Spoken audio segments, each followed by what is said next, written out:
나 내가 불렀는데 윤석이 어디 있어요?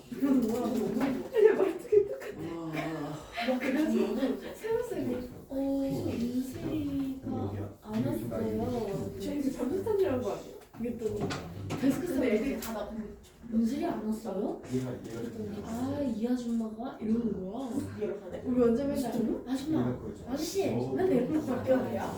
열심히 해줘야 돼. 맨날 나한테 이러지 마. 심각해 너 지금 너 아니, 이제 근데 고등학생이야. 나 얼마 전에 되게 열심히 하는데 심각하죠 지금 이러잖아. 점수를 주자고 너 지금 심각. 아, 해봐라 이제. 나 논수영은 최대한 수학을 주려고 노력을 했는데 아마 니네 채점한 것보다 좀 점수가 올라가지 않을까. 진짜 말도 안 되는 거 아니면 어지간하면 맞게 해주긴 했거든. 그렇게 아시고 그 다음에 이제 이거는 이거 1번 답이 솔직히 좀 내가 봤을 때 내관절 좀 이상한 것 같아가지고 이거를 이제 물어봤는데 너희 학교 선생님이 아직 상처를 뭐 극복하는 중이다. 그래서 이게 이제 맞는 거래요. 축제 공연에서 받은 상처를 극복하기 위해 축제 당시 합창곡을 들려주는 것이다. 이게 교사용 교과서 주석으로 달려있는 거거든.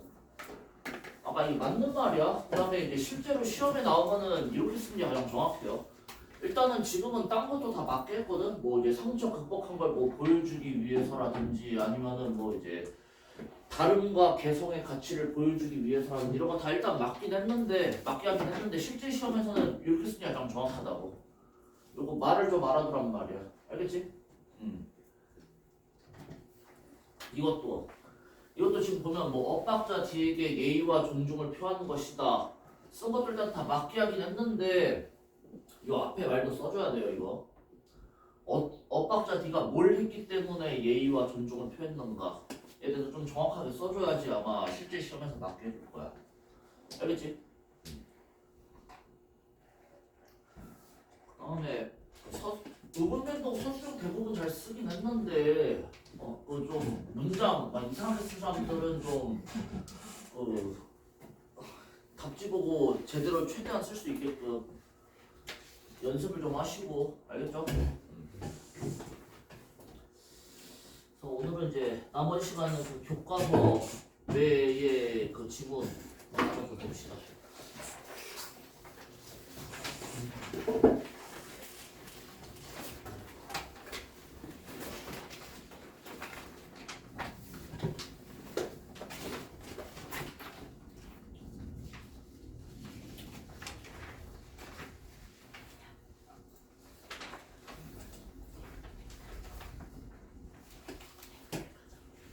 이거는 니네 2차 교재에 없잖아. 그래가지고 요거 이제 교과서 외 지문은 그냥 이제 선생님들이 알아서 각자 고생하기로 했어요. 이건 다 내가 만든 거고 이 학원 다니는 다른 학교에 다른 반에 그런 이걸 못 받았어.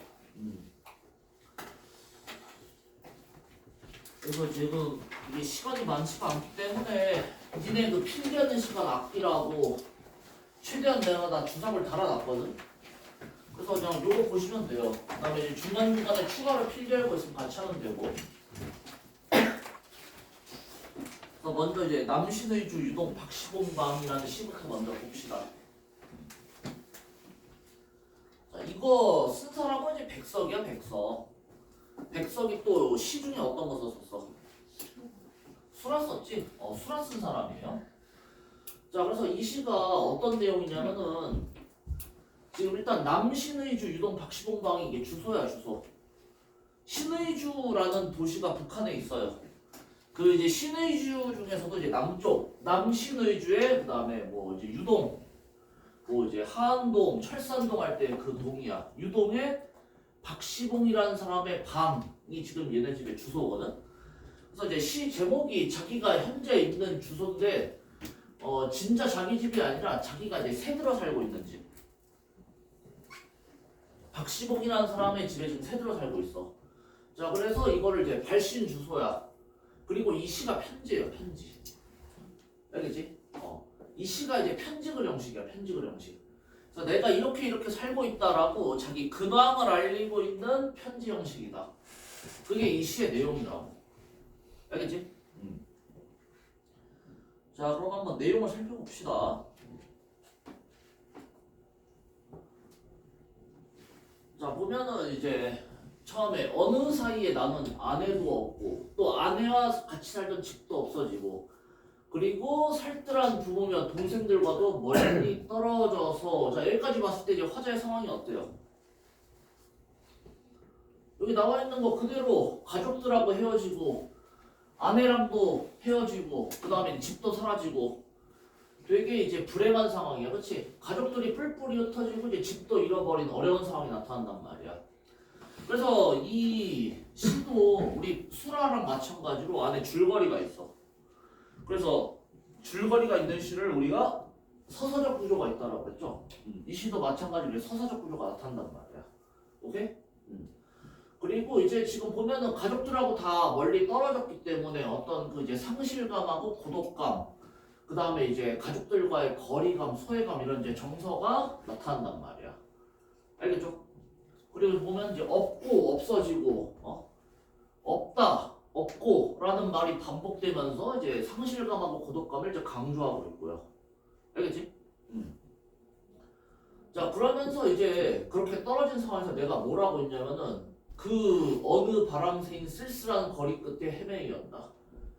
세인이 센이에요, 센. 바람 센. 근데 이걸 이제 세인이라고 표현을 했어. 자, 이런 거를 이제 시적 허용이라고 하지. 시적 허용이 뭐야? 시적 허용이 이제 원래 그 맞춤법에 맞지 않는 말을 그 뭐 운율 형성이라든가 아니면 어떤 그 자기 정설 표현하기 위해서 시에서만 활용되는 방법이에요. 그러니까 이게 표준어가 아닌데 그냥 운율 형성 같은 목적을 위해서 이렇게 세인이라고 쓴 거라고. 알겠어? 자, 그리고 그 끝에 헤매였다. 가족들과 떨어진 상황에서 거리를 헤매고 있다. 그러니까 이제 얘는 고독하게 방황하고 있는 상황이야. 알겠지? 자, 그렇게 헤매다가 보니까 바로 날도 저물어서 날이 저물었다. 이게 이제 시간의 흐름 나타나는 거야. 시간이 흘러가지고 이제 날이 저물어서 저녁이 됐어요. 그리고 이제 저문다가 무슨 이미지니? 해가 떨어지니까 하강적 이미지라고. 보통 이제 하강적 이미지가 활용되면은 어떤 효과를 줘? 뭐 어둡고 그 다음에 좀 부정적인 그런 이제 분위기를 낸단 말이야. 그러니까 이제 화자의 이러한 내면 정서랑 조응한다라고 이제 우리가 보는 거죠. 알겠지? 시간이 흘러서 이제 날이 저물었는데 이게 이제 화자의 이 고독하고 쓸쓸한 정서하고 이제 조응한다. 자, 이렇게 날이 저물었는데 바람은 더욱 세게 불고 추위는 점점 더해오는데 바람 세게 불고 점점 추워진대요. 자, 그래서 이게 이제 화자의 힘든 처지를 부각하는 소재이다 이렇게 보는 거지. 알겠지? 바람이 세게 불고 추위는 점점 더해오는데 자, 그래서 나는 어떻게 했느냐? 어느 목순에 집 헌사슬 간 한 방에 들어가서 쥔을 붙이었다. 자, 그래서 요게 바로 이 목순의 집이 시의 제목인 남신의주의 유동 박시봉방이야. 그래서 이제 목순의 집의 한 방에 내가 쥔을 붙였다. 주인집에 새를 들었다라는 거죠. 그래서 이제 수라에도 나오지만 얘가 평안도 사람이기 때문에 평안도 방언이 많이 나타난단 말이야. 이것도 이제 방언이에요. 쥔을 붙였다. 주인집에 새를 들었다. 알겠지? 자, 그래서 이리하여 나는 이 습내나는 춥고 누긋한 방에서 자, 방이 따뜻한 게 아니라 아직 습내 그러니까 습하면은 그 올라오는 쿰쿰한 냄새 있잖아. 그런 냄새도 나고 그 다음에 춥고 그 다음에 이제 방이 누긋하다. 뭔가 좀 이제 좋지 않아요. 그래서 이제 열악한 환경 속에서 낮이나 밤이나 나는 나 혼자도 너무 많은 것 같이 생각하며 지금 뭐 하는 거냐면은 이 새 들어간 방에서 막 그 자기 성찰을 하는 거야. 막 생각을 하는 거예요. 자, 근데 이제 이 부분을 우리가 그 두 가지로 해석을 할 수가 있어. 그래서 보통 한 문장이 두 가지 이상의 의미로 해석되면 이런 걸 뭐라고 그래? 중의적이라고 하죠. 자, 그래서 이거를 일단은 이렇게 화자가 자신을 되돌아보는 모습을 보여주는 거야. 그래서 생각을 되게 많이 한다. 혼자서 이제 이 박시동네 방에서 많은 생각에 잠겨있는 상태다. 이거를 이제 표현해 준 거라고 볼 수도 있고, 그 다음에 나 혼자도 너무 많은 것 같다. 화자 지금 옆에 사람 없지? 혼자 있단 말이야. 근데 혼자서도 내가 너무 많은 것 같이 느껴진다. 이게 뭐냐면은 삶에 지쳐버린 거예요. 그러니까 나 스스로 내 혼자의 몸도 감당을 못하는 거예요. 무슨 말인지 알겠어? 그러니까 이제 이전에 가족이랑 있었을 때는 뭐 이제 자기뿐만 아니라 가족들도 책임지고 했을 텐데 지금 이제 혼자 있단 말이야. 근데 이제 혼자의 몸을 감당하는 것도 힘들어하는 상황이지. 내가 나 혼자도 너무 많은 것 같아. 내가 혼자 있지만 이것도 너무 많은 것 같아. 내 혼자의 몸도 감당하기가 너무 힘든 것 같아. 그래서 이제 삶에 지쳐버린 모습, 그다음에 이제 심리적인 부담감을 나타내는 부분이다. 이렇게 볼 수가 있는 거죠. 알겠지? 자, 그다음에 이제 디롱배기의 북덕불이라도 담겨오면은 이게 이제 다 향토적인 어휘, 평안도 방언이에요. 그 다음에 또 이제 시골에서만 볼 수 있는 향토적 소재이기도 하지. 그래서 이걸 통해서 당시의 그 생활상 같은 거를 우리가 생생하게 느낄 수가 있다. 그래서 이제 생동감을, 현장감을 준다는 거야. 자, 지금 보면은 디롱배기의 북덕불을 담가서 이것을 안고 손을 쬐는데잖아. 그러니까 뭐냐면은 항아리 같은 거에다가 안에다가 이제 불을 떼요. 안에 불이 있어. 그러면은 이제 그 항아리 같은 거에 불을 떼면 그 항아리가 어떻겠어? 따뜻하겠지. 지금 얘 있는 방이 춥다라고 그랬잖아.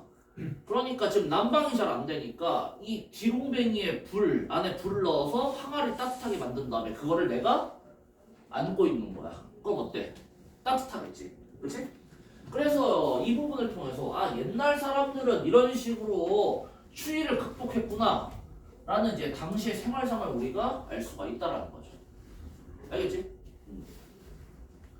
자, 그래서 이거를 안고 손을 쬐면서 제5의 뜻없이 글자를 쓰기도 하며 그 항아리에 불을 때우면은 그 이제 불이 타면서 재가 생기잖아. 그치?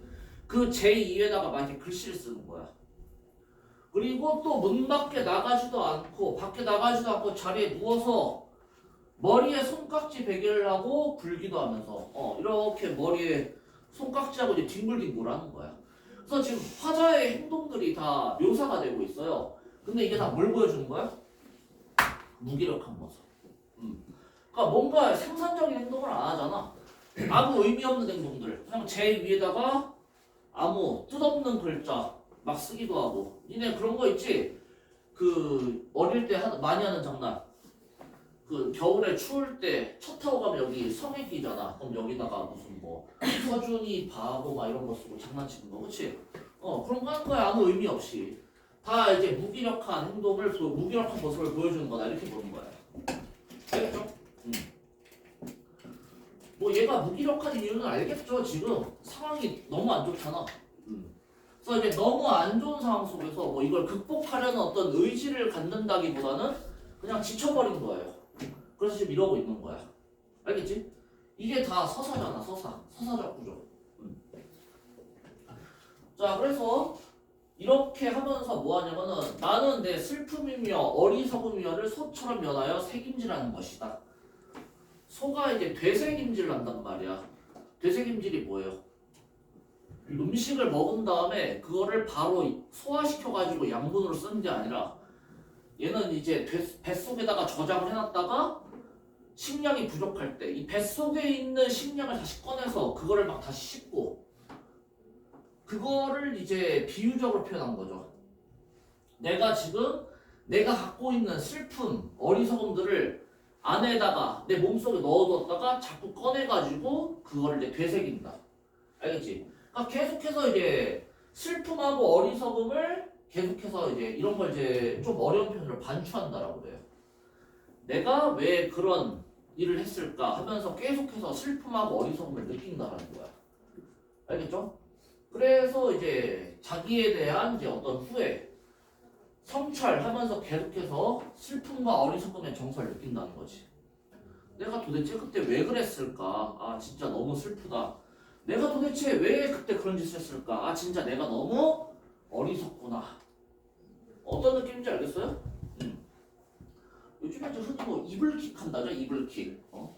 그 이제 입을 뒤집어 쓰고 혼자 있다가 막 너희들의 흑역사를 생각하면서 아 그때 왜 그랬지 하고 이불을 탁 걷어차고 그쵸? 얘가 이제 그런 거 하는 거야 지금. 자 그러면서 이제 이거를 계속 책임지라면서 내 가슴이 꽉 메어올 적이며 내 눈에 뜨거운 것이 핑괴일 적이며 내 눈에 뜨거운 것이 뭐겠어요? 눈물이겠지 눈물. 그렇지? 또 내 스스로 화끈같이 붓도록 부끄러울 적이며 이게 다 뭐냐면은 내가 과거에 저질렀던 흑역사 나의 그 슬프고 어리석음을 느끼게 해주는 그런 일들을 생각하면서 가슴이 조여오는 것 같기도 하고 그 다음에 옛날 일 생각하면서 눈물을 흘리기도 하고요. 그러면서 이제 얼굴이 시뻘개질 정도로 이제 부끄러움을 느끼기도 하면서 나는 내 슬픔과 어리석음에 눌리어 죽을 수밖에 없는 것을 느끼는 것이다. 자, 그래서 계속해서 나의 슬픔하고 어리석은 일들을 생각하면서 아, 진짜 나는 이 감정들 때문에 죽을 수밖에 없겠구나 라는 것을 이제 느낀다라는 거지. 그렇지? 그래서 이제 이 시 전체가 지금 여기서부터 여기까지가 전부 다 이제 화자의 정서를 보면은 뭐 고독함, 쓸쓸함, 슬픔 뭐 이런 거잖아요. 이 부분이 이제 내적 갈등, 슬픈 감정이 이제 최고조에 이른 부분이다. 그러니까 만약에 문제에서 뭐 화자의 정서가 가장 고조되는 부분은 뭐 화자의 정서가 절정에 달하는 부분을 물어보면은 너희가 이제 여기를 써야 돼요. 여기서는 이러한 정서 때문에 뭐까지 느끼고 있어?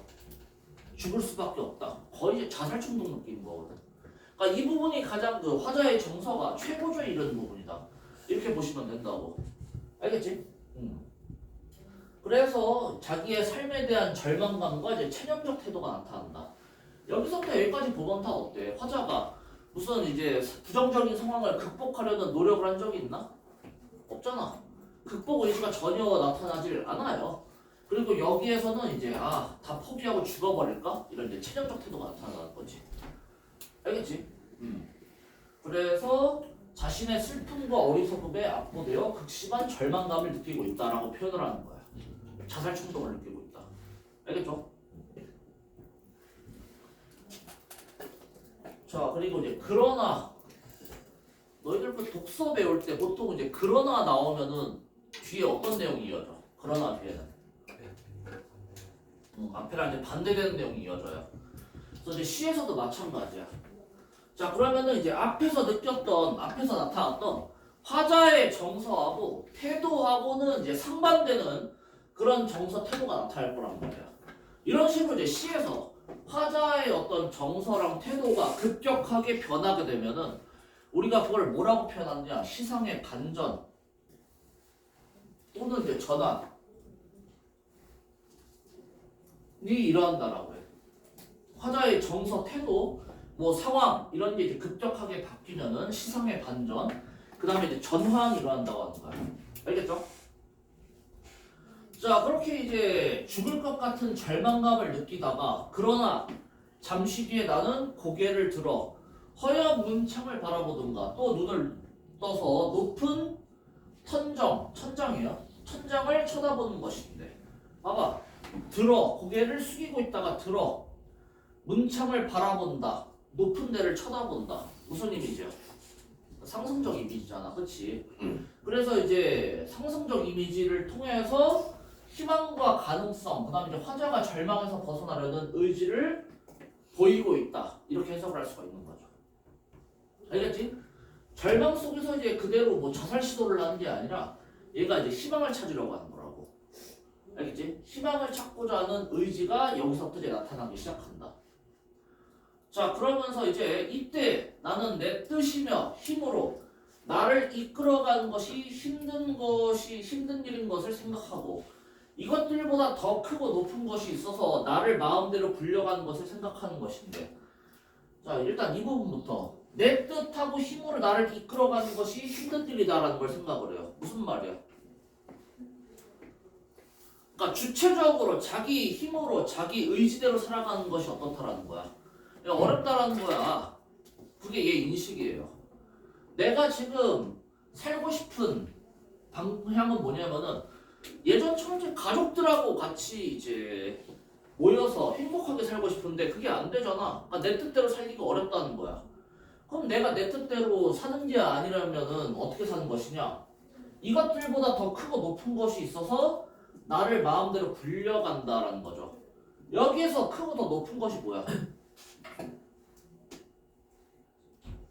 그게 이제 운명이라는 거죠. 운명. 알겠지? 내 의지랑은 상관없이 운명이라는 게 있어서 운명이 나를 마음대로 굴려가는 것이다. 알겠어? 그러니까 내가 지금 이런 처지에 놓인 거는 내 탓이야? 내 탓이 아니야. 운명이 원래 그렇게 정해져 있다라는 거야. 알겠죠? 내 자유의지대로 주체적으로 못 산다고. 운명대로 살 수밖에 없다라는 거야. 이런 걸 뭐라 그래? 이런 걸 이제 운명론적 태도다라고 그래. 운명론적 태도. 알겠지? 운명론적 태도.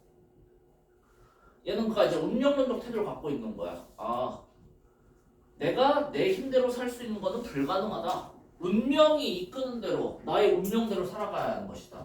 그러니까 지금 운명을 어떻게 하는 거야? 받아들이는 거예요. 운명을 이제 수용하는 거다. 알겠지? 나 이래가지고 원래 이렇게 미리 다 필기 적어놓고 수업하는 거를 이제 별로 안 좋아해. 왜냐면은 손이 쉬고 있으니까 자꾸 졸음이 온다고. 근데 이번에 어쩔 수가 없는 게 니네 학교 선생님들이 이제 학원을 되게 견제하기 때문에 일부러 이제 학원에서 충분한 대비를 못하게 하기 위해서 일부러 수련회 끝나고 나서 뒤늦게 이걸 줬기 때문에 이거 일일이 이거 니네가 다 필기하면서 수업을 들으면은 이 시간 내 진도를 못 빼요. 그래서 어쩔 수 없이 부득이하게 이렇게 한 거야. 알겠지? 그러니까 이제 졸지 말라고. 알겠지? 니네 뭐 좀 전에 파트 해본 거 자기가 이제 90점 넣는다 있어요? 한 명도 없지? 근데 지금 졸음이 온다고? 말이 되나 이게? 니네 그 뭐야 1학기 중간 되게 어렵다고 계속 얘기했잖아. 니네는 1등급이 10%가 아니라 4%인 시절에도 1등급 4%인 시절에도 그 중간고사 1컷이 85점인가 그랬어요. 80 몇 점인가. 그러니까 이제 85점 넘어가면은 너희 학교 이제 4% 안에 들 수가 있다라는 거지. 알겠지? 근데 이제 10%로 늘었잖아. 자, 그러니까 시험이 굉장히 어렵게 나올 거기 때문에 좀 공부를 좀 열심히 해야겠죠. 알겠지?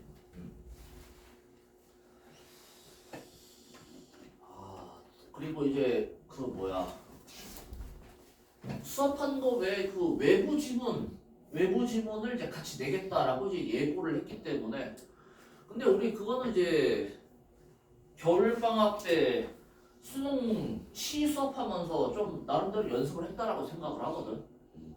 그래서 좀 이제 잘 맞췄으면 좋겠다. 그 처음 보는 시 해석할 때 상정태 중심으로 분석하는 거 다 했었죠. 그다음에 이제 시어 같은 것도 이제 그 의미 찾는 방법. 일단 여러분들 수준에서 이제 긍부정 정도 찾는 거, 긍정인지 부정인지 이거 파악하는 거, 요 정도 하면 된다라고 그랬어. 계속 연습도 많이 했고요. 자, 어쨌든 다시 이제 돌아와가지고 얘가 이제 운명론적 인식을 갖게 돼요. 여기에서 아 그래 이건 내 힘으로 되는 게 아니라 운명이 나를 이렇게 굴리기 때문에 내가 이렇게 힘든 거다 하면서 이제 운명에 대해서 겸허하고 운명을 수용한 태도를 보인단 말이야. 자, 그래서 얘가 이런 태도를 갖게 된 이후로 여러 날이 지나가요. 이게 이제 시간의 흐름이 나타나는 거야. 그치? 자, 그러면서 어떻게 되느냐? 내 어지러운 마음에는 슬픔이며 한탄이며 가라앉을 것은 차츰 앙금이 되어 가라앉고. 자, 슬픔하고 한탄이 이제 얘가 원래 가지고 있던 부정적인 정서잖아.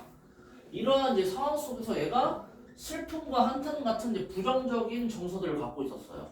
그치? 근데 이제 위에서 얘가 깨달았잖아. 내가 지금 이렇게 힘든 거는 다 운명 때문이다. 내 잘못이 아니다. 라는 걸 깨닫고 나서 이런 부정적인 정서들이 다 이제 정화가 되었다. 가라앉았다. 이렇게 보는 거지. 자, 그러면서 이제 남은 건 뭐냐면은 외로운 생각만 남게 되었다. 외롭다도 어때요? 외롭다 자체도 약간 좀 부정적인 감정이잖아. 근데 여기에서는 이제 그 부정적인 걸로만 생각하면 안 된다라는 거죠. 자, 외롭다는 거지 고독하다는 거지. 그래서 우리가 혼자 있으면은 보통 어떻게 돼? 그러니까 친구들이랑 같이 있을 때는 우리가 어떤 그 깊은 내적인 성찰 이런 거 못 하잖아. 근데 이제 혼자서 특히 이제 잠들기 전에 그때 이제 잠 안 오는데 침대에 누워 있으면은 막 여러 가지 성찰 막 별의별 생각 다 들잖아. 그치?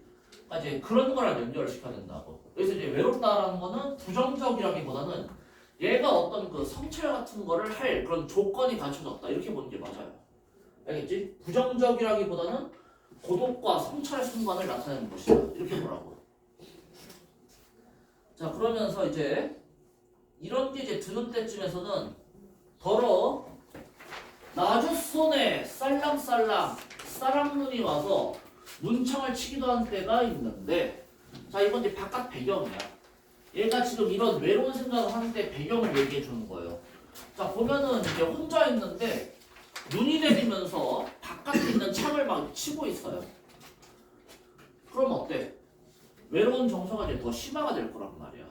혼자서 이제 방 안에 있는데 눈이 막 내리면서 혼자 있는 그 추운 방문을 이렇게 치고 있다. 외로움의 정서를 이제 심화시킨다는 거죠. 자, 그래서 이런 저녁 때는 화를 더욱 다가끼며, 아까 그 있잖아, 그 항아리에 불 붙인 거, 그 화를 이제 더욱 다가끼며 무릎을 꿇어보며, 자, 이제 반성적 삶의 태도인 거고. 자, 그러면서 어느 먼 산 뒷옆에 바우섭에 따로이 외로이 서서 어두워 오는데 하얀이 눈을 맞을 그 마른 잎새에는 쌀랑쌀랑 소리도 나며 눈을 맞을 그 드물다는 굵고 정한 갈매나무라는 나무를 생각하는 것이다. 자, 이 갈매나무의 묘사를 좀 봐봐봐. 먼 산 뒷옆에 바우섭에 따로 외로이 서 있어. 외로이 서 있다. 자, 이게 화자의 처지랑 어때요? 대비가 돼? 비슷하죠? 같잖아, 그치?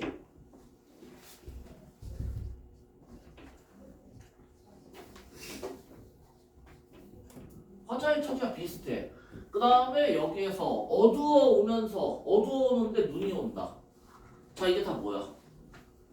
이 갈매나무라는 데도 지금 고난과 시련을 맞이하고 있다. 이것도 이제 화자랑 똑같단 말이야. 화자의 처지랑. 그렇지? 어두워오는 상황에서 눈을 맞을, 자, 고난과 시련을 겪을 그 갈매나무. 걔는 이제 쌀랑쌀랑 소리도 나면서 눈을 맞을. 자, 이거 음성상징어야. 그 중에서 이제 의성어예요. 알겠지? 자, 근데 얘는 이 고난과 시련, 눈을 맞는 태도가 어떠냐면은 굳고 정하다라는 거지. 굳고 정하다. 그러니까 의연하게 대처한다는 거야. 고난과 시련에. 알겠죠? 그리고 나는 그 갈매나무를 생각을 해요.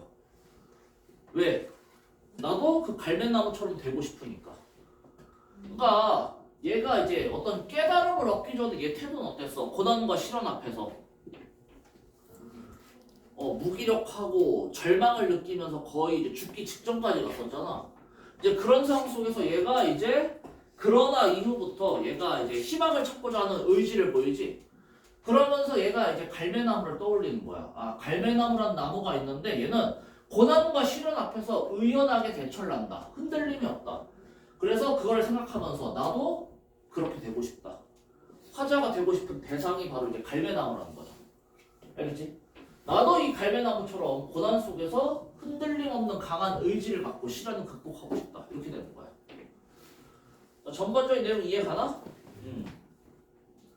그러니까 너네들 내가 이미 다 필기를 썼기 때문에 이 주석을 다 달아놨잖아요. 이 주석이 무슨 의미인지 다 이해를 할 수 있으면 된다고.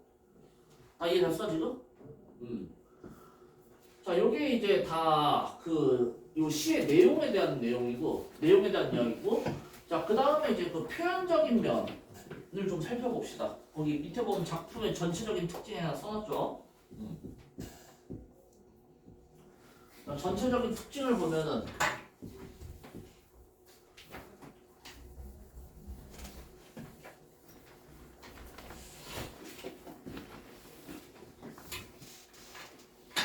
자, 일단 내가 아까 전에 이거 편지 형식이라고 그랬지. 편지 형식. 남신의주에 있는 그 유동 박시봉방이라는 데에서 얘가 편지를 쓴 거라고 그랬어. 자기 근황을 알린 편지. 그치? 그래서 편지 형식을 빌린 독백체이다. 독백체인 이유는 얘의 편지를 받아볼 사람이 구체적으로 누구인지 안 나와 있단 말이야. 그치? 구체적인 청자가 없으면 독백체라고 그랬어요. 그래서 편지 형식을 빌린 독백체라고 얘기하는 거야. 알겠지? 그 다음에 아까 전에 얘기한 것처럼 안에 줄거리가 있어. 서사적인 구조가 있어요. 그리고 일반적인 시랑은 다르게 어때? 시라기보다는 약간 소설 느낌이잖아. 하나의 그 어떤 그 완벽한 문장, 그 소설처럼 되어 있잖아. 그래서 우리가 그걸 뭐라고 하냐면은 산문적인 진술이다라고 해요. 산문적인 진술. 알겠죠? 일반적인 시랑은 좀 방식이 달라. 전개 방식이. 산문적인 진술. 그러니까 소설처럼 썼다는 거야. 소설처럼. 무슨 말인지 알겠어요? 그래서 이걸 통해서 감정이나 상황을 직접적이고 상세한 서술 방식으로 표현한다. 그래서 내면의 흐름을 섬세하게 나타낼 수가 있다. 시 같은 경우는 함축적이잖아. 그치? 근데 얘는 이제 직접적이고 상세하게 나타낸다고. 되게 자세하게 이제 우리한테 자기의 내면을 보여준다. 이렇게 볼 수가 있는 거지. 알겠지? 자, 다음에 이제 향토적 시어랑 평안도 사투리가 많이 사용되었다. 이건 이제 수라랑 비슷하죠? 수라랑 이게 공통점. 기롱배기, 복덕불, 나주손, 바우 같은 이제 토속적인 시어, 지역 방언을 활용해가지고 아까 얘기한 것처럼 그 당시에 구체적이고 이제 현실적인 삶의 모습, 그 다음에 이제 정서 이런 것들 이제 나타낼 수가 있다는 거야. 알겠죠? 아, 녀석들 계속 눈이 감기네. 에어컨 맛 좀 보여줘야겠다. 근데 이제 더워가지고 에어컨이 이제 무기가 아니죠, 더 이상. 너희들 보니까 다 반팔 입고 막 이러는데 지금. 아니 날씨가 미쳤어. 봄이 없어요 이제. 지난주에 패딩 입고 출근했었는데.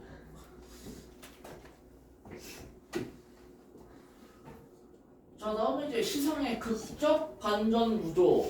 아까 우리 봤던 것처럼 그러나 이 정도면 어때? 그러나 이 정도면은 얘가 이제 고난과 시련에 앞에서 이제 스스로의 그 슬픔, 어리석음, 부끄러움에 짓눌려서 거의 자살 충동을 느끼잖아.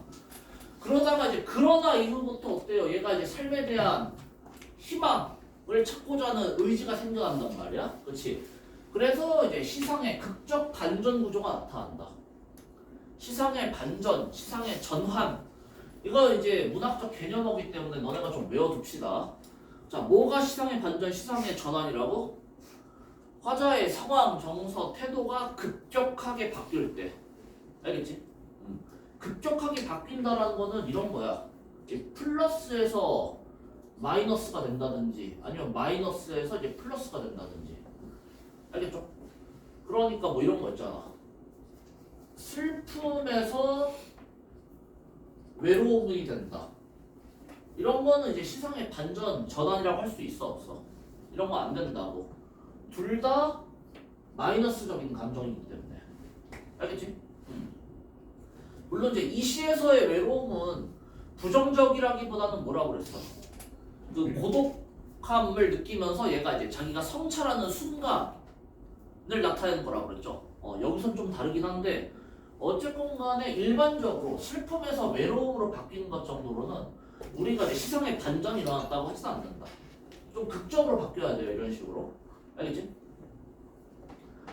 그 다음 이제 상황의 반복 나열과 쉼표의 사용이라고 되어 있어요. 지금 보면은 얘가 이제 어떤 상황에 놓여 있는지 이런 거 있잖아. 여기 보면 앞에 이런 부분. 내 가슴이 꽉 메어 올 적이며 내 눈에 뜨거운 것이 핑 괴일 적이며 또 내 스스로 화끈같이 붓도록 부끄러울 적이며. 다 뭐야? 전부 다 이제 화자가 어때요? 자기의 슬픔하고 어리석음을 책임질하면서 자기가 이제 느끼는 어떤 그 감정들, 자기의 그 구체적인 어떤 상황 이런 걸 이제 보여주는 거잖아. 그렇지? 그 다음에 위에도 이런 거. 이것을 안고 손을 째며 제후에 뜻없이 글자를 쓰기도 하며 또 문 밖에 나가지도 않고 자리에 누워서 머리에 손깍지 베개를 하고 불기도 하면서 이것도 뭐야? 화자의 상황 나열하는 거지. 어떤 상황? 무기력한 삶을 살고 있는 상황. 알겠지? 이런 거야. 자 이렇게 상황을 반복적으로 나열을 하고 그 다음에 또 특징이 뭐냐면은 여기 이제 문장부호가 되게 많이 쓰였다고. 아니 가은아 클리닉 때도 자고 수업 때도 자고 너는 이제 앞으로 수강료에다가 이제 숙박비까지 더해서 내자. 안 되겠다 이거. 맨날 자 여기서. 많이 사용된 문장부호가 뭐야? 쉼표잖아. 쉼표. 그치? 쉼표 엄청 많이 쓰였잖아. 그래서 이게 전반적인 특징이라고. 상황의 나열하고 좀 쉼표가 계속 반복해서 사용된단 말이야. 자 이제 그래서 얻는 효과가 뭐냐? 일단은 이제 반점의 효과. 그게 뭐냐면은 시에 호흡을 조절을 해요. 쉼표가 찍히면 일단 어때? 무슨 뜻이야? 거기서 잠깐 쉬라. 숨을 쉬라라는 거잖아. 그치? 그래서 이제 호흡을 조절하면서 그 다음에 운율도 형성할 수가 있죠. 운율.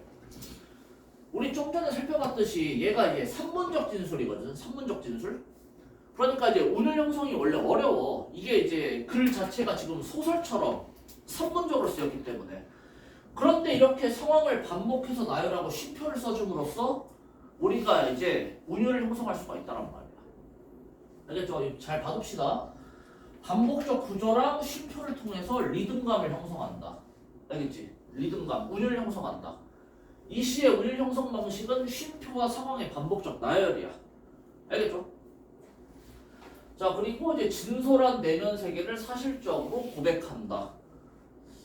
이것까지 알려줄지 모르겠는데 이걸 이제 분석적 어조라고 하긴 해요. 이걸 이제 학교 선생님이 알려줄지 모르겠는데 아무튼 그래서 이런 식으로 이제 상황을 계속해서 제시하고 또 이제 쉼표를 써가면서 얘가 이제 진짜 자기 내면이 어떤지를 되게 구체적이고 자세하게 나타낸다고. 보면 그렇잖아. 여기 예를 들어서 이 부분 아까 우리 살펴봤던 거 이거 봐봐봐. 이것도 그냥 가슴이 너무 아파서 죽을 것 같다 라고 하면 되는 거를 이렇게 이제 상황을 반복적으로 제시하면서 어때? 자기 그 내면을 구체적으로 어떻게 안 좋은지 가슴이 꽉 메어오고 눈에 눈물이 고이고 얼굴이 빨개질 정도로 부끄럽다라고 되게 자세하게 나타나고 있잖아. 자기 내면을. 알겠지? 또 이런 효과를 이제 얻을 수가 있다는 거죠. 상황을 이제 반복적으로 나열해서. 알았나?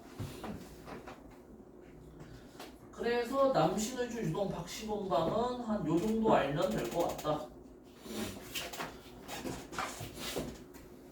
나머지는 이제 문제 풀면서 여러분들이 좀 이제 보시면 되고.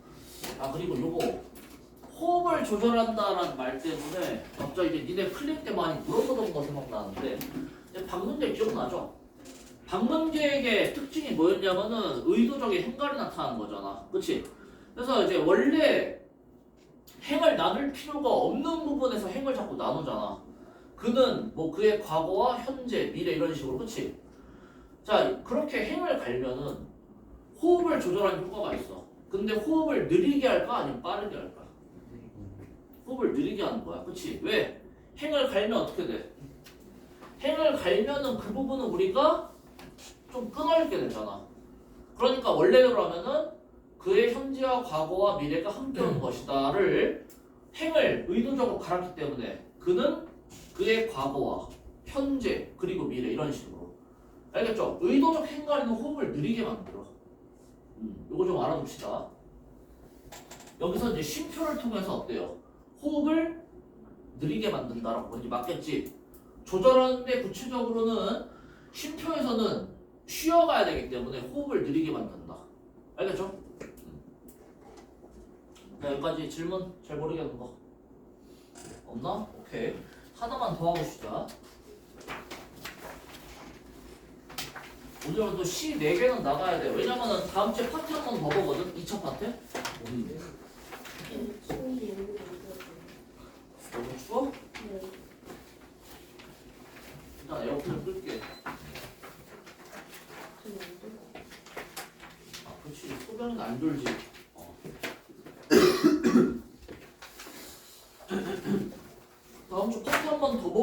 다음에 다음 주 거는 이제 문자는 안 가요. 이번 주께 가는 거고. 그래서 이제 다음 주에 그 소설 하나랑 시 하나 하려면은 오늘 시 4개를 끝내야 돼. 좀 빨리 좀 갑시다. 지금 하나 끝냈고 앞으로 3개 더 해야 돼요. 이건 이제 숙제다. 당연히 해야겠죠. 거울 보자, 거울. 자, 이상의 거울. 이것도 좀 어렵다. 잘 봐라. 자, 여기 약간 좀 초현실주의야. 여기 나와 있는 시어가 뭔지 좀 이해를 해야 돼요. 자, 봅시다. 일단은 거울 속에는 소리가 없소라고 되어 있어. 자, 그래서 여러분들 거울 보면 어때? 니네 거울 보면은 거울에 너희들 얼굴이 비치잖아, 그치? 응? 거울에 너희들 모습이 비친단 말이야. 그래서 이제 얘가 어떻게 생각을 하냐면은 실제 나 이게 이제 현실자야, 현실자. 그 다음에 거울 속에다. 이게 뭐냐면은 거울에 비치는 나의 그 내면적자다 라고 생각을 하는 거야. 알겠죠? 이게 좀 말이 어려울 수가 있는데 실제로 이제 살아가고 있는 나, 이게 이제 현실자하고 나의 그 마음속에 있는 그런 거를 이제 내면적자라고 그래요. 알겠지? 그리고 이제 얘는 뭐에 대해서 얘기를 하고 있냐면은 이런 이제 현실자랑 내면자가 지금 분열되어 있다라고 생각을 하는 거야. 그러니까 실제로 행동하고 있는 나하고 나의 그 마음속에 있는 진정한 나하고는 지금 서로 다르다. 분열되어 있다. 이러한 생각을 하고 이 시를 쓴 거라고. 무슨 말인지 가나? 그리고 이 거울이라는 건 뭐냐? 거울 속에 이제 내가 비치는데 그 거울 속에 비춰지는 그 나의 모습이 바로 이제 나의 내면적 자아라는 거야. 알겠죠?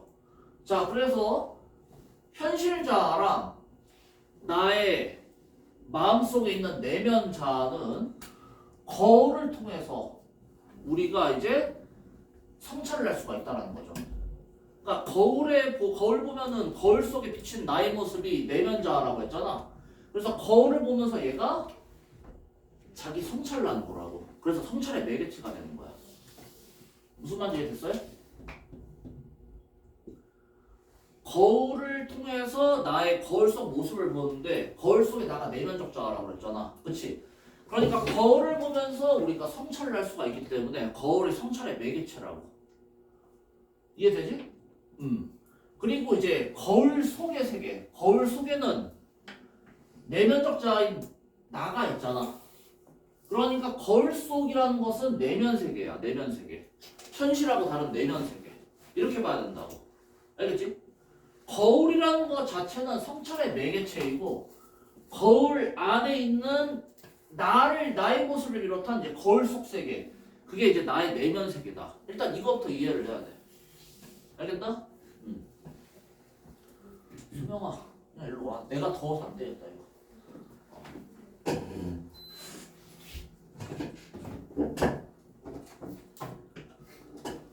자, 요거 이해 가요 지금? 거울 속에 나, 그 다음에 거울 속 세계가 내면적 자랑 나의 내면 세계다. 이걸 일단 이해를 해야 돼. 그 다음에 그 거울 자체는 뭐냐면은 나의 내면 세계를 비춰주는 나의 성찰의 매개체이고요. 자, 그래서 이제 거울 속에는 소리가 없어. 저렇게까지 조용한 세상은 참 없을 것이다.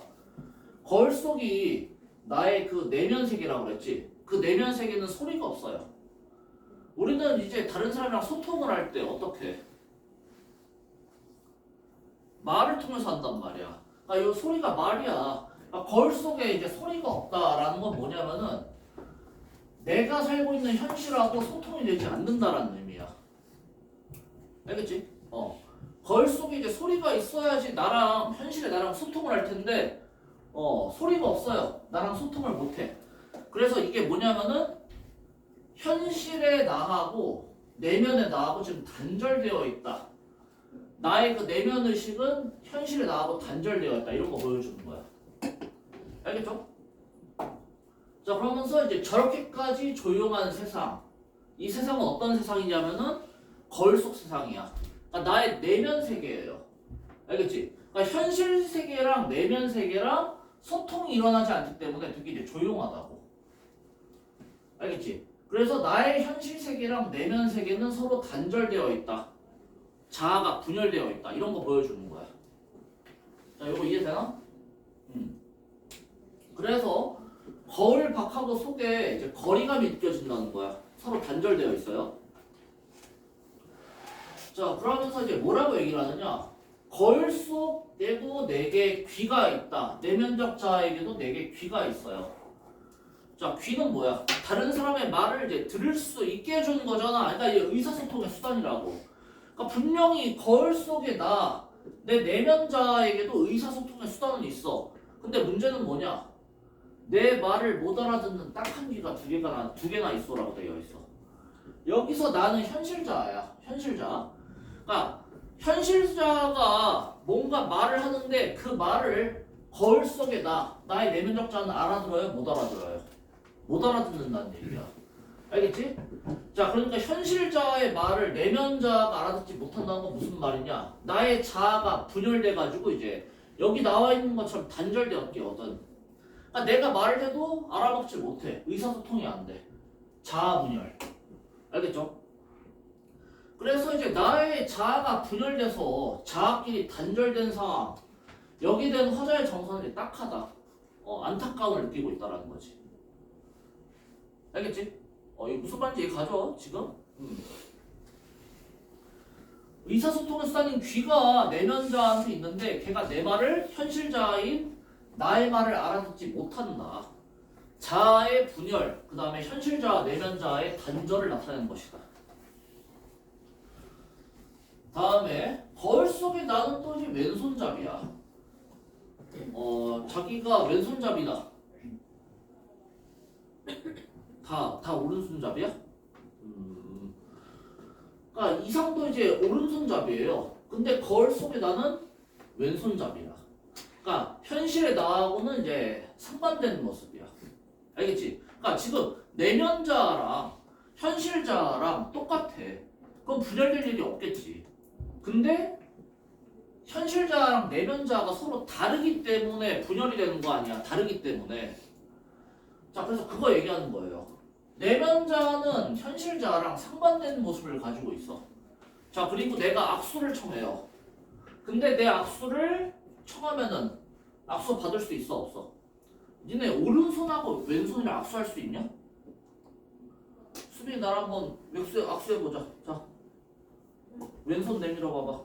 안 되지? 그치? 하려면 이렇게 해야 되잖아. 그거 얘기하는 거 아니? 니네 그 거울에서 이렇게 손 내밀면은 어때? 거울 속에 나는 내가 오른손 내밀 때 얘도 왼손 내민다고. 알겠지? 자, 그래서 내 악수를 받을 줄 모르는 왼손잡이다. 그리고 보통 이제 악수가 상징하는 게 뭐야? 악수. 우리 이제 싸우고 화해할 때 악수하잖아. 그러니까 지금 분열되어 있는 상황에서 현실자가 이제 내면자랑 화해를 하고 싶어 하는 거야. 자, 우리 화해하고 이 분열된 거 다시 하나로 합치자 라고 시도를 하는데 그게 돼, 안 돼? 안 된다라는 거야. 알겠어요? 자, 악수라는 게 이제 두 자아의 화해와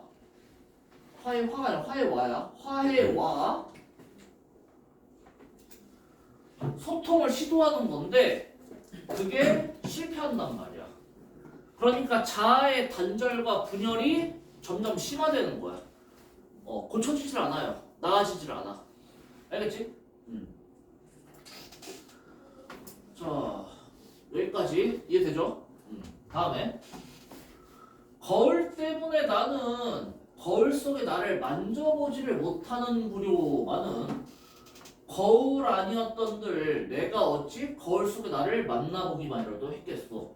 띄어쓰기를 안 해가지고 좀 읽기가 좀 빡신데 거울 때문에 거울이 있어가지고 거울이 나랑 거울 속에 나를 가로막고 있기 때문에 내가 거울 속에 나를 만지를 못해요. 그렇지? 그런데 거울이 아니었다면 내가 어떻게 거울 속에 나를 만나보기만이라도 했겠느냐.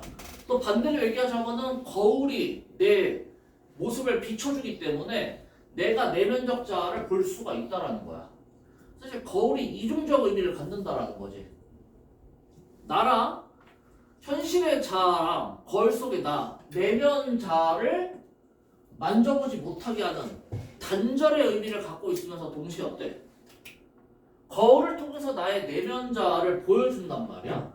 그런 점에서 이제 현실 자아와 내면 자아를 연결시켜주는 의미도 가지고 있다. 무슨 말인지 알겠어요?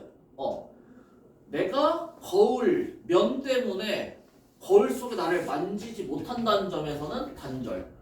근데 나의 내면 자아를 보여준다라는 점에서는 현실 자아, 내면 자아의 연결. 그래서 이제 거울의 이중성에 대해서 이야기하는 거라고. 연결도 시켜주고 단절도 시켜주고. 거울의 이중성. 알겠죠? 아니 왜 21도로 맞췄는데 25도야 지금? 너무 더워.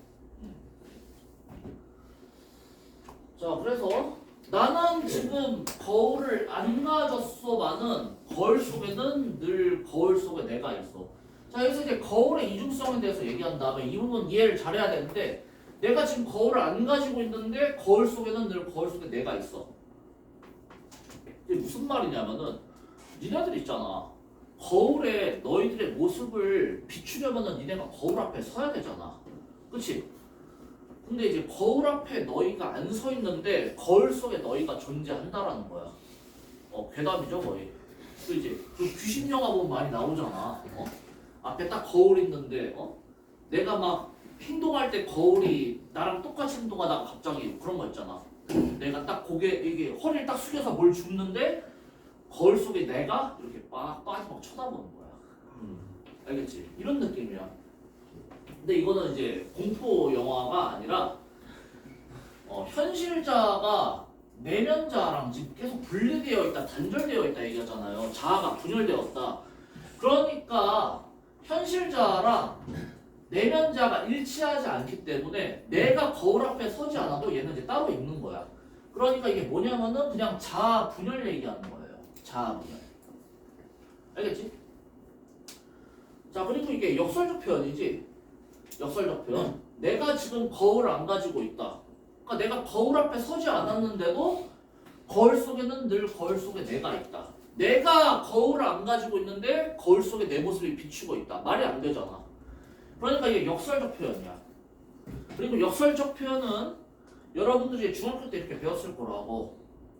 겉으로 보기엔 말이 안 되지만 그 이면에는 숨겨진 의미를 가지고 있다. 그 숨겨진 의미가 뭐야? 자아 분열이 심화되고 있다고. 그래서 현실자인 내가 내면자인 거울 속에 나랑 분열이 되었기 때문에 내가 없어도 거울 속에 내가 따로 존재한다는 거지. 자, 여기까지 가요? 그만 줘라. 그만하고 쉴 거야. 자, 다음에 그 거울 속에 나는 있잖아. 내가 잘은 모르겠는데 외로된 사업에 골몰할게요. 자, 나의 내면자는 현실자인 내가 얘 뭐하는지 잘 모르겠어. 근데 뭐 외로된 사업에 골몰할게요. 이 중요한 건 이거예요. 얘가 무슨 사업을 하는지가 중요한 게 아니야. 현실의 자아가 내면자가 무슨 일을 하는지 파악을 못해. 분명히 내 안에 있는 내면적 자아인데 얘가 무슨 일을 하는지 파악을 못해. 그러니까 이게 뭐야? 분열과 단절이 더 심화돼가지고 그냥 아예 따로따로 살아간다는 거야. 알겠죠? 원래 현실자랑 내면자랑 일치해야 되는데 분열이 너무 심해졌어. 그래서 내면자가 현실자가 모르는 어떤 일을 또 이제 하고 있단 말이죠. 알겠지? 자, 그래서 거울 속에 나는 참 반대, 나와는 반대요가는 또 꽤 닮았어. 자, 반대이면서도 이제 닮았다. 그러니까 지금은 이제 반대야. 근데 있잖아, 원래 일반적으로는 내면자랑 현실자는 원래 본질적으로 같단 말이야. 그치? 그러니까 또 꽤 닮은 거예요. 지금 상태로는 반대야. 자아가 분열됐잖아. 지금은 내면자랑 현실자랑 반대지만 본질적으로는 어때요? 똑같은 거라고. 그러니까 또 이제 꽤 닮았다라고 얘기를 하는 거야. 이거 무슨 말인지 이해가요? 본질적으로 같기 때문에. 자, 그래서 이제 마지막. 나는 거울 속에 나를 근심하고 진찰할 수 없으니 퍽 섭섭하오. 내가 현실자인 내가 거울 속의 나인 내면자를 내가 이제 근심하고 진찰할 수가 없어. 그러니까 이것도 다 뭐야? 근심하고 진찰하는 거. 서로 이제 어떤 그 소통을 위한 노력 같은 거잖아. 근데 그걸 못해요. 그래서 내가 섭섭하다는 거지. 다시 말해서 지금 나의 분열된 두 자의 합일 다시 원래대로 하나로 되는 거. 그게 가능하다는 거야? 불가능하다는 거야? 불가능하다는 거야. 그리고 그게 이제 안타깝다라는 거죠. 알겠지? 그래서 이게 뭔가 되게 막 까다롭고 막 되게 어려워 보이는데 결국 이제 말하고자 하는 바는 하나야. 얘가 이제 말하고자 하는 바는 뭐냐면은 내 자아가 분열되어 있다. 현실 자아랑 내면 자아가 서로 분열이 되어 있다. 그리고 화해와 소통의 시도를 했는데 잘 안 된다. 그리고 앞으로 어때요? 분열된 자아가 하나로 합쳐질 가능성은 있어 없어? 없어. 없고 앞으로도 계속 분열된 상태로 있을 거야. 그리고 난 그게 안타깝다. 라는 말을 되게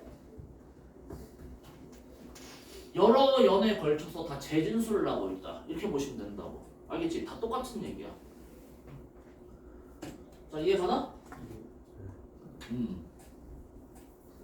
어렵게 생각할 거 없어요. 뭐 이런 내용이다.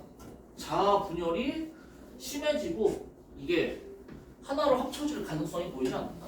그 다음에 전반적인 내용을 보면 일단 여기 나와 있는 소재, 거울. 거울은 어떤 대상이냐면 이제 화자의 심리를 반영하는 대상이다. 반영하는 대상. 그리고 아까 본 것처럼 거울은 이중적 속성을 가지고 있다라고 그랬죠. 거울 벽 때문에 현실의 내가 거울 속에 나를 만지질 못해. 단절.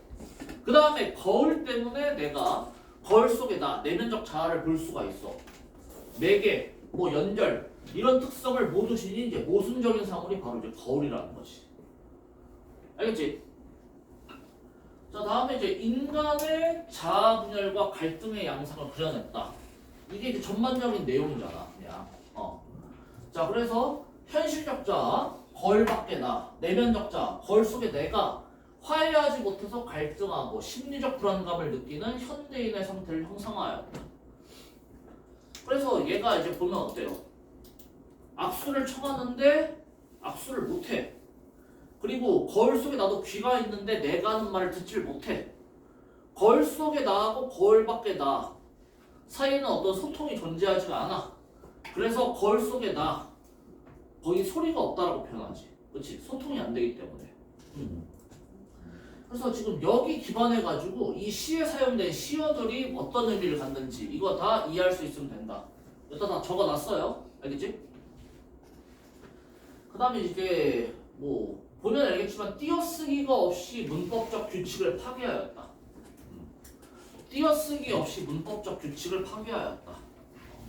그래서 뭐 이제 이런 걸 가지고 그 현대인의 뭐 불안감하고 이제 매칭시키는 뭐 이런 설명도 있어. 문법적 규칙을 파괴하기 때문에 어때요? 그러니까 규칙을 파괴한다는 게 뭐야? 규칙을 파괴하면은 불안해지잖아, 그치? 규칙이 깨지면 이제 불안해진다고. 그게 이제 현대인의 상태, 불안감을 느끼는 현대인의 상태랑 연결이 될 수가 있다라는 거야. 알겠죠? 문법적 규칙을 파괴함으로써 그 읽는 독자들로 하여금 불편함하고 불안감을 느끼게 하는데 그게 심리적 불안감을 느끼는 우리 현대인의 상태하고 매칭이 된다. 이렇게 이해를 하면 된다고. 알겠죠?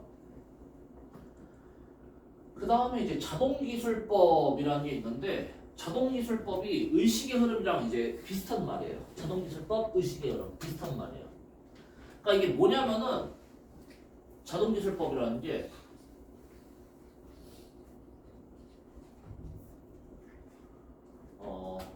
머릿속에 이제 떠오른 말들을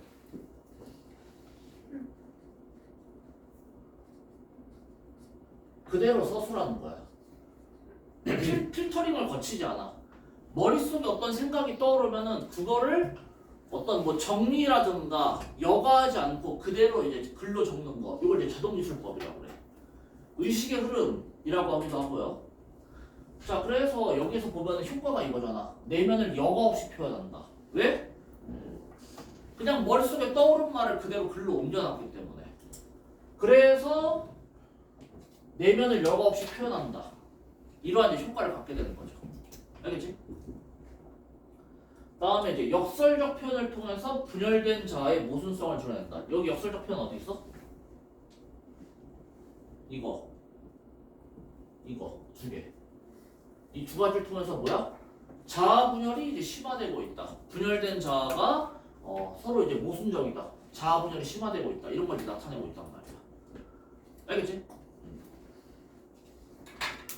요거 좀 어려우니까 집에 가서 복습 좀 꼭 해라. 알겠죠? 이제 좀만 쉬다가 이제 나머지 두 개 보고 마칩시다.